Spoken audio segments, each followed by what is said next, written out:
Hello दोस्तों, welcome to your S Pal News. इसमें लेकर हूँ आपके लिए कुछ नई सी खबर।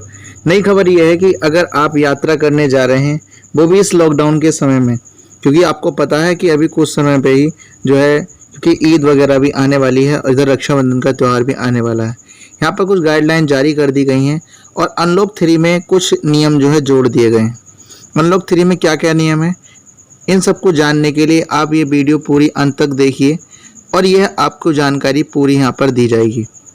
ठीक है, तो आप देखिए, शनिवार को अनलॉक के तीसरे चरण यानी प्रतिबंधों में ढील भारत में शुरू हो गई है।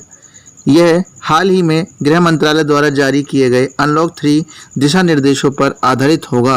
यहाँ तक कि भारत के कोरोना वायरस मामलों की संख्या अब 1.5 मिलियन से ऊपर है।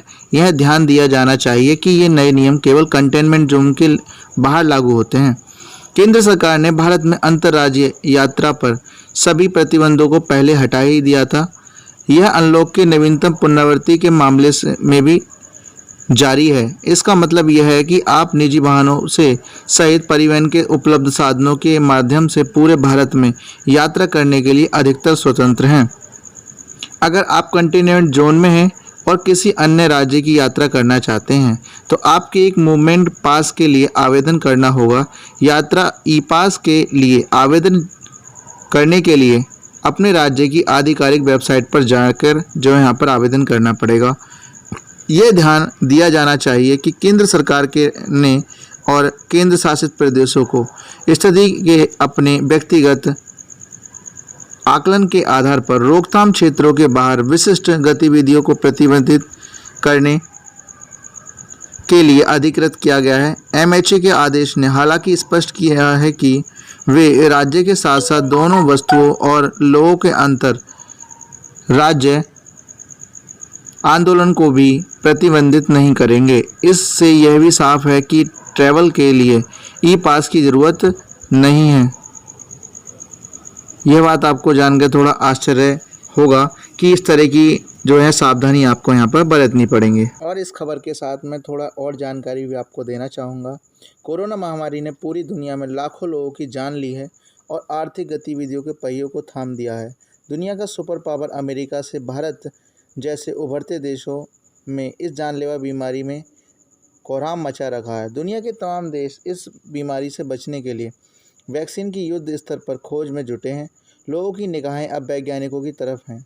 इस बीच रूस ने जल्द ही वैक्सीन पर कुछ बड़ी खबर देने का वादा कर दिया है और आपको ये जानकर आश्चर्य होगा।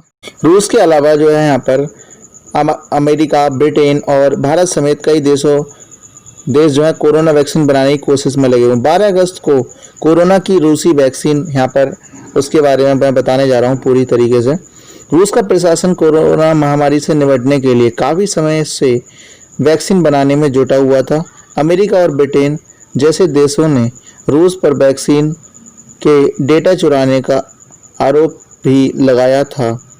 इन सब बातों को पीछे छोड़ अब वैक्सीन की रजिस्ट्रेशन की तैयारी में जुट गया है। रूसी वैज्ञानिकों से इसे पहले दुनिया का पहला कोविड-19 वैक्सीन बताया जा रहा है। मामलों की जानकारी रखने वाले एक शख्स ने नाम नहीं बताने पर शर्तों पर बताया कि मॉस्को गामलिया इंस्टीट्यूट ने इस वैक्सीन को बनाया है। बताया जा रहा है कि वैक्सीन की रजिस्ट्रेशन के 3 से 7 दिन बाद रशियन डायरेक्टर इन्वेस्टमेंट फंड इस वैक्सीन को लोगों को दिए जाने को मंजूरी दे सकता है। हालांकि गामलिया इंस्टीट्यूट ने इस पर कोई प्रतिक्रिया देने से इनकार कर दिया है। वैक्सीन को मिलेगी सशर्त इजाज़त। रूस की डिप्टी पीएम तातन्या गोलकोपा ने राष्ट्रपति व्लादिमीर पुतिन के साथ बुधवार को एक बैठक में बताया कि गोमलिया की वैक्सीन को अगस्त में सशर्त रजिस्ट्रेशन की इजाज़त मिलेगी। इसका मतलब यह है कि इंस्टीट्यूट को 1600 और लोगों पर इसका ट्रायल किया जाना चाहिए। राष्ट्रपति ने रखी है वैक्सीन की शर्त। रूस के राष्ट्रपति पुतिन ने बैठक के दौरान कहा कि वैक्सीन की अहम ज़रूरत इसकी सुरक्षा और इसके संक्रमण से निपटने की क्षमता होनी चाहिए। वैक्सीन के इस्तेमाल से जो है यहाँ पर वक्त हमारा विश्वास इस पर पूरा होना चाहिए।